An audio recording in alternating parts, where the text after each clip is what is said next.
Hello বন্ধুরা, আমি বিজু আর তোমরা দেখছো মেকানিক্যাল ওয়ার্ল্ড। তো আজকের ভিডিওতে বাইসাইকেল কন্ট্রোলার নিয়ে আলোচনা করব।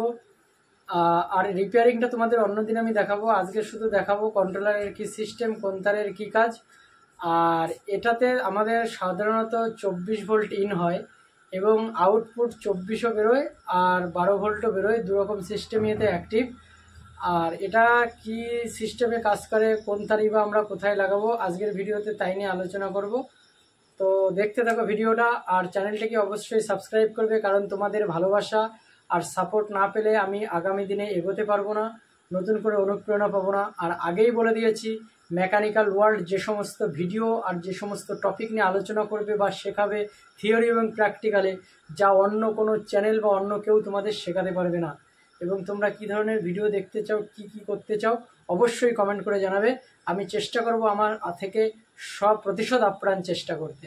আর কেউ যদি অন্য কোনো ভাষায়ও দেখতে চাও, হিন্দি, ইংলিশ বা এনি আদার ল্যাঙ্গুয়েজ, তো অবশ্যই কমেন্ট করে জানাবে।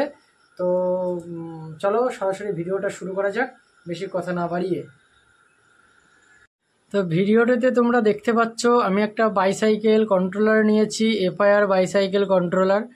আর এতে অনেকগুলো তার আছে বিভিন্ন রকম কালারের। অনেক সময় আমাদের বুঝতে অসুবিধা হয় অ্যাকচুয়ালি কোন তার আমরা কোথায় সেট করব, বা অনেক সময় আমাদের এই কভারে লেখা থাকে না। তো আজকের বিষয়ে আমি সেই নিয়েই আলোচনা করব। তো চলো সরাসরি চলে যাক পয়েন্টে। সর্বপ্রথম আমাদের যেটা মনে রাখতে হবে মেন কমনলি, যে এখানে দেখতে হবে সবার প্রথম একদম চলে যেতে হবে সরাসরি লাল আর কালো, মোটা ধরনের যে লাল আর কালো তারটা আছে, সেটা আমাদের সব সময় পজিটিভ এবং নেগেটিভ হয় মেন লাইনে। তো আমাদের যে ব্যাটারি থেকে যে 24 ভোল্টটা আসবে, তার পজিটিভে লাল এবং ব্ল্যাকে কালো তারটা আমাদেরকে দিতে হবে। তাহলে এই দুটো আমাদের বুঝতে সুবিধা হয়ে গেল, একদম পুরো ইজি। এবং তারপরে আমি চলে আসলাম কি পরের দুটো, দেখো মোটা কালো তার কী আছে। পরের দুটো মোটা তার আছে, একটা ব্লু একটা ইয়েলো। তো ব্লু আর ইয়েলো তারটা পরের যে দুটো থাকবে মোটা তার, লাল আর কালো বাদে, চোখ বন্ধ করে সে দুটো আমরা কী করব, মোটরে লাগিয়ে দেবো। হ্যাঁ, যে মোটরটা থাকবে সেই মোটরে আমরা লাগিয়ে দেবো। যদিও বা এটা হব মোটরের ক্ষেত্রে না, হব মোটরের ক্ষেত্রে আলাদা কন্ট্রোলার হয়, আলাদা কানেকশান হয়, সেটা তোমাদেরকে আমি নেক্সট ভিডিওতে বলবো। এটা হচ্ছে সাইড মোটর যেগুলো থাকে সেইগুলোর কন্ট্রোলার বা সেগুলোর কানেকশান। তো আমরা এই দুটো সরাসরি চলে যাব, সরাসরি লাগিয়ে দেবো মোটরের পয়েন্টে।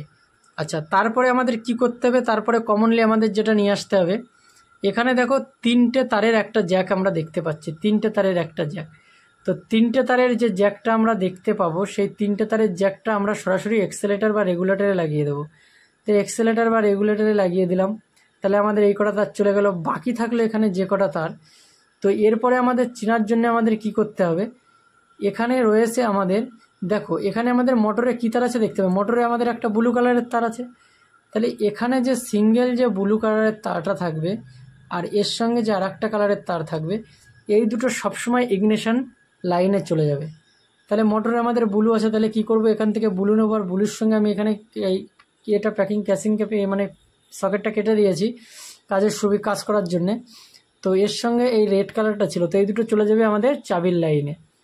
তো এই দুটো আমি যদি চাবির লাইনে চলে যাই, তারপরে আমাদের কি থাকলো, মেনলি থাকলো এটা আমাদের এক্সিলারেটর, আমি আগেই বলে দিয়েছি। তারপরে দেখতে হবে লাল কালো, তারপরে দেখতে হবে লাল কালো না, তারপরে দেখতে হবে ইয়েলো কালার আছে, ইয়েলোর সঙ্গে একটা আছে লাল, একটা আছে ব্ল্যাক। তো আমরা সাধারণত কি জানি ইয়েলো কালার কখন ব্যবহার করা হয়, বেশিরভাগ ক্ষেত্রে 12 ভোল্টের জন্য ব্যবহার করা হয়। তো আমি আগেই বলেছি এতে 24 ভোল্ট এবং 12 ভোল্ট দুরকম সিস্টেম আছে, এর জন্য আলাদা কোনো কনভার্টার লাগানো লাগে না লাইট হর্ন বাজানোর জন্য। তো সেক্ষেত্রে এখান থেকে আমরা 12 ভোল্ট অলরেডি পেয়ে যাই, বা সিস্টেম থেকে অলরেডি বেরিয়ে যায় আউটপুট। তো এই যে দুটো 12 ভোল্ট আছে, এই দুটো চোখ বন্ধ করে একটাতে আমাদের লাগাতে হবে মেন ব্রেকে, আর একটাতে লাগাতে হবে ব্রেক লাইটে। যেটা কালোর সঙ্গে থাকবে, কালো নেগেটিভ প্লাস 12 ভোল্ট, এটা ব্রেক লাইটে যাবে। আর যেটা লাল এবং কালো থাকবে, এটা হচ্ছে ব্রেক চাপলে আমাদের গাড়িটা কন্ট্রোলারটা ডিসকানেক্ট হয়ে যাবে বা গাড়িটা স্লো করে দেবে, তাতে লাগাতে হবে। আর বাকি থাকলো এই যে লাল আর কালো যে চার্জার পয়েন্টটা, এটা আমাদের মেন লাইনের মতো লাল কালো আমাদের কি আছে মেন লাইন, এখানেও তাহলে লাল কালো দেখতে পাচ্ছি। তাহলে এটা কি করতে হবে আমাদের, মেনলি যখন আমরা চার্জ দেব তখন চার্জিংয়ের জন্য এই লাইনটা আমাদের ব্যবহার করতে হবে। আমরা যে ব্যাটারি থেকে যে চার্জ দেব, সেই সরাসরি আমরা এটাতে দিয়ে আমরা ব্যাটারি চার্জ করতে পারবো। যদিও বা আলাদা আলাদা কন্ট্রোলারে আলাদা আলাদা সিস্টেম থাকে, সেটা আমি কার্য বিশেষত পরবর্তীতে অন্য কন্ট্রোলার দিয়েও তোমাদেরকে বোঝাবো। আর এই যে দুটো লাইন থাকে, তোমরা বলতে পারো তাহলে এই দুটো লাইন সবই তো আমাদের হয়ে গেল, তাহলে এই দুটো লাইনটা কি? এটা আমাদের যে মিটারটা থাকে, মিটারের যে ডিসপ্লেটাকে অন করে, সেই মিটারের ডিসপ্লেটাকে অন করার জন্যে একটা প্লাস তো আমরা ওখান থেকে তো নিয়ে নিয়েছি, ব্লু কালারের ওখান থেকে একটা নেগেটিভ আমাদের লাগবে। তো নেগেটিভটা আমরা এই কালোটার থেকে নিয়ে নেব। আর বাকি থাকলো এই যে আমাদের পিঙ্ক কালারের তারটা, এটা আমরা ব্যবহার করতেও পারি নাও পারি, এটাও ইগনিশনের কাজ করে বা তোমার হচ্ছে 24 ভোল্টেরই কাজ করে। তো আশা করি সবাই বুঝতে পেরেছো। আর এক এক কন্ট্রোলারের, আগেও বলেছি, এক এক কন্ট্রোলারের এক এক রকম সিস্টেম হয়। তো এটা ছিল আমাদের হব মোটর, যেটা নয় এমনি সাইড যে মোটরটা তার এরকম কানেকশান। তো এফআইআরের এটা ওয়াট আছে তোমার হচ্ছে 250 ওয়াটের। তো আজকের কন্ট্রোলারের এই পর্যন্তই। পরবর্তীতে আগামী দিনে অন্য অন্য কন্ট্রোলার দিয়ে আমি তোমাদের কন্ট্রোলারটা খুলিয়ে খারাপ হয়ে গেলে কী করে বুঝতে হয়, রিপেয়ারিং করতে হয়, কী করে আমার বুঝবো ভালো আছে কি না খারাপ আছে, সেটা আমি আগামী দিনের ভিডিওতে দেখাবো। ভিডিওটা কেমন লাগলো অবশ্যই সবাই কমেন্ট করবেন, আর সাবস্ক্রাইব তো অবশ্যই করবে। তো আর বেশি কথা বলছি না, ভিডিওটা অনেক বড় হয়ে যাচ্ছে। তো নিয়ে আসবো সামনের দিনে আরও লেটেস্ট থেকে লেটেস্ট, ইউনিক থেকে ইউনিক ভিডিও তোমাদের জন্যে।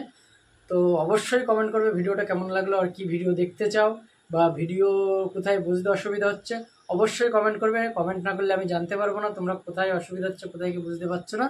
তো চলো দেখা হচ্ছে আবার সামনের ভিডিওতে, ততক্ষণ সবাই ভালো থেকো, টাটা।